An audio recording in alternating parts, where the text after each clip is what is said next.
Aku merantau duduk di negeri orang, beratur batu dari kampung aku. Tening aku kerja memang dok setepak, hidup pindah ganda macam orang nomak.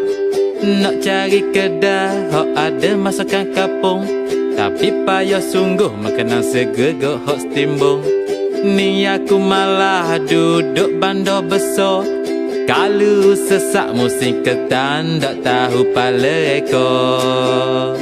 Nak balik kampung, nak balik kampung olenin juga. Aku nak makan nasi ngan kuah singgang, lauk ikan air dok pun ikan selayang, tumbuk sambal belacang makan ngaulang raja. Ngetak bibir-bibir kalau budu ada, kepih kacang botol suap sekali ikan, makan selu-selu tak bohui lekat tulang.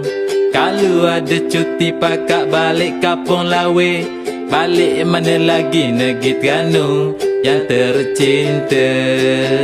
Teringat dulu-dulu pelakon pauh dengan kayu, sebab kebun orang pastu banyak kengerok tunggu. Learning aku syukur, terima kasih pada Tuhan. Dulu awan nano learning aku jadi orang. Nak balik kampung, nak balik kampung learning juga.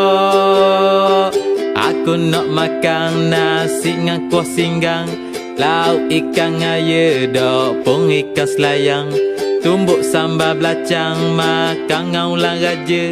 Ngetak bibir-bibir kalau budu ada, kepih kacang botol suap sekali ikan, makan selu-selu tak bohui lekat tulang. Kalau ada cuti pakak balik kampung lawe, balik mana lagi negeri Terengganu yang tercinta.